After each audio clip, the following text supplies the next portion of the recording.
Përshëndetje të nderuar miqtë e mi, përshëndetje të dashur ndjekës, ja ku jam sërish me ju, unë Tirona Lili për të sjellë historinë e cila ka mbërritur në redaksin tonë. Ndonjëherë fati tregohet më i pamëshirshëm me ne. Ndonjëherë fati tregohet më i dhimbësur me ne. Historia që do të sjell tani është historia e Ledionës, një vajzë e cila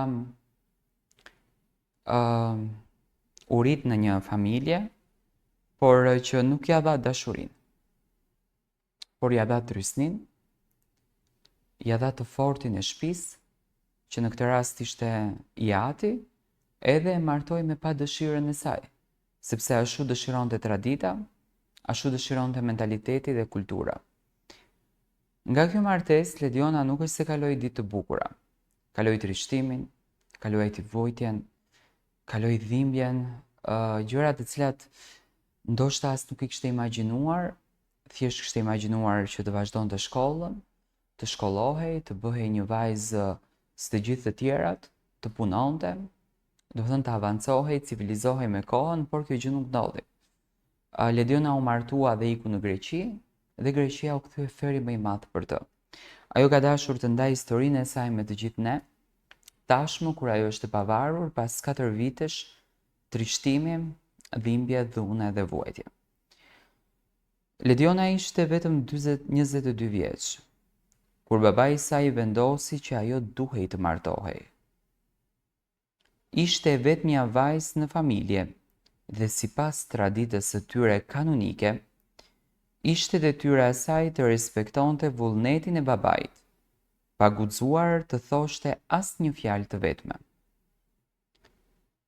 Për nënën e saj ishte një dhimbje shumë e madhe, por as ajo fatkeqësisht nuk mund ta kundërshtonte dot. Një vajzë e ndershme i përket burrit të saj, jo prindërve. Thoshte i ati me ton të prerë sa herë nëna e Ledionës e shikonte me lot në sy.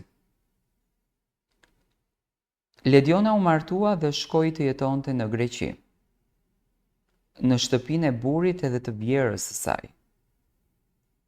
Ajo nuk e kishte njohur mirë burrin para martesës, por shpejt e kuptoi që ky nuk ishte fillimi një jete të re dhe të lumtur.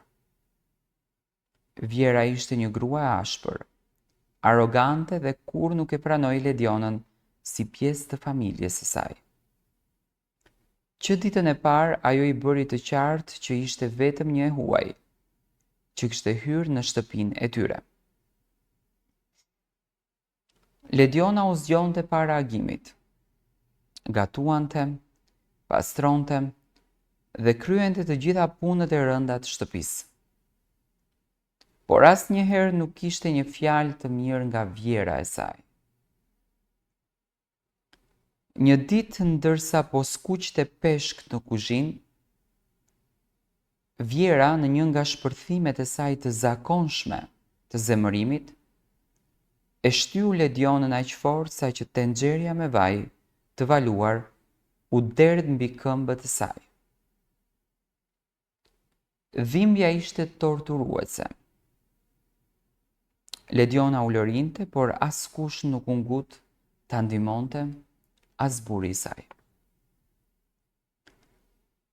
Kur ai u kthye në mbrëmje, edhe e pa këmbën e djegur të Ledionës, nuk shprehu as pak shqetësim. Madje, ai u zemërua që ajo kishte guxuar të ankohej për vjerën. Mos u anko, është nëna ime ajo. Ajo ka të drejtë të mësoj të sillesh, i tha ai me ftohtësi. Për 4 vite, Lediona jetoi në një ferë të vërtet. Nuk i lejohej të vizitonte prindërit e saj në Shqipëri. Madje, as nëna e saj nuk guxonte të merrte një telefon për të pyetur se si ishte, sepse babai i Ledionës nuk donte të sfidon traditën. Je gruaja e tij. Ai vendos çfarë është e drejtë për ty, thoshte ai sa herë që nëna e Ledionës guxonte të lëshonte ndonjë lot. Por gjithçka ndryshoi kur Lediona lindi djalin e saj, Aronin. Fytyra e tij ishte e pafajshme dhe i dha fuqi dhe kurajo. Ajo nuk mund ta lejonte që djali i saj të rritej duke e parë nënën e tij të poshtërsohej dhe keq trajtohej. Një mbrëmje, pasi burri dhe vjera kishin rënë në gjumë, Lediona mblodhi disa rroba të vogla për Aronin, mori dokumentet e tyre dhe u largua fshehurazi. Sot Lediona jeton vetëm me djalin e saj, në një apartament të vogël. Jeta nuk është e lehtë, sfidat janë të shumta, por të paktën ajo është e lirë. Ajo punon fort, duke u munduar të krijojë një të ardhme të sigurt për Aronin. Dhe megjithatë dhimbjen që ajo ka kaluar, ajo nuk pendohet. Kam humbur gjithçka, por kam fituar gjithçka në jetën time. Fitova çunin dhe duke e përqafuar fort çdo ditë, sepse unë më tani nuk jam një viktim, por unë jam një luftëtare. Lediona ka përzgjedhur që historinë e jetës së saj ta përmbyllën me fjalën unë jam një luftëtare. Dhe realisht luftëtaren ka treguar. Po të bëjmë një analizë të ngjarjes se çfarë ka ndodhur, do me thënë janë ca vjera që unë realisht nuk i kuptoj dot. E marrin nusen si një gjë të huaj, e marrin nusen si një gjë të parëndësishme, e marrin nusen si një objekt për shfrytëzim, si një objekt për ta keq trajtuar, dhe në asnjë mënyrë nuk e mendojnë se ato një ditë duhet të japin përgjigje për atë vepër që po bëjnë. Tani një këngë thotë nusja është amanet, është e vlad joti, dhe ta marrësh këtë gocën duke i prishur të gjitha ëndrat, sepse edhe babai këtu po bën atë të fortin e shtëpisë, po krijon terrorin, sepse kështu thot mentaliteti, kështu thot tradita, kështu thot kultura, se mua pastaj do më shajnë këtu te lagja. Duke prishur ëndrën e fëmijës së vet, duke prishur dëshirën e fëmijës së vet, duke prishur pasionin e fëmijës së vet, duke shndruar atë pasionin në një dhimbje shumë të madhe, në një terror që nuk ka shpjegim, domethënë është i pashpjegueshëm. Dhe ky prind tenton që nesër ky fëmijë ta respekton, ku sot këtë gocën e ka lënë në rrugëve, po bën gabimin më të madh. Imagjinoni, babai tashmë nuk e pranon këtë Ledionën, sepse thotë që kjo mua më ka prekur në nder, kjo më ka ofenduar dinjitetin, më ka ofenduar moralin. Dhe imagjinoni se çfarë po ndodh, çfarë situate po krijohet. Dhe është e neveritshme, është e turpshme për atë që jetojmë në vitin 2025. Mesazhi im nga kjo histori njëherë i uroj Ledionës që të ketë mirë çunin, është gjë e rëndësishme, Aronin, të jetë i suksesshëm në jetë, të bëj krenare nënën e tij, dhe në anën tjetër të bind prindi i saj që gjë më të shenjtë në këtë botë se fëmia i nderuar nuk ka. Dhe një prind duhet të bëj maksimumin e tij që të ketë fëmijën e lumtur.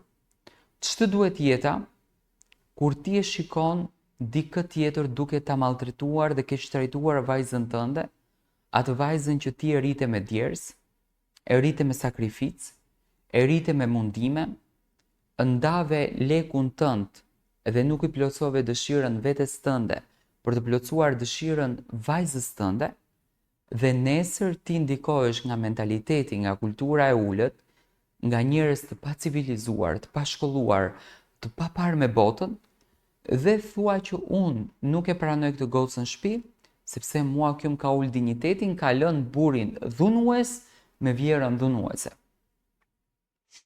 Ndërsa vjera në anën tjetër tregohet aq e pamëshirshme, aq jo njerëzore, aq e ulët, saqë krijesën e Zotit e merr, e malltreton, e keq trajton, e demoralizon dhe i jep një botë krejtësisht stresuese. Do me thënë me çfarë të drejtë bën këtë gjë. Ku e merr ti këtë të drejtën? Po ti këtë të drejtën e merr nga ky prindi i pamoralshëm dhe i pandershëm. Se po të ishte një prind i moralshëm, në asnjë mënyrë nuk do të linte që ti të maltretosh dhe të keq trajtosh fëmijën e tjetrit. Dhe për këtë gjë, ndava këtë historinë që të gjithë vjerat të kuptojnë dhe bashkëshortë që martesa nuk është një akt i kryer që ti të maltretosh tjetrën, por martesa është një moment i bukur që një femër lë shtëpinë e saj dhe do të jetojë tek ti. Dhe në rastin e Ledionës, e cila ka treguar një kulturë të mrekullueshme me familjen e burrit të saj, sinqerisht më vjen keq që ka njerëz të tillë.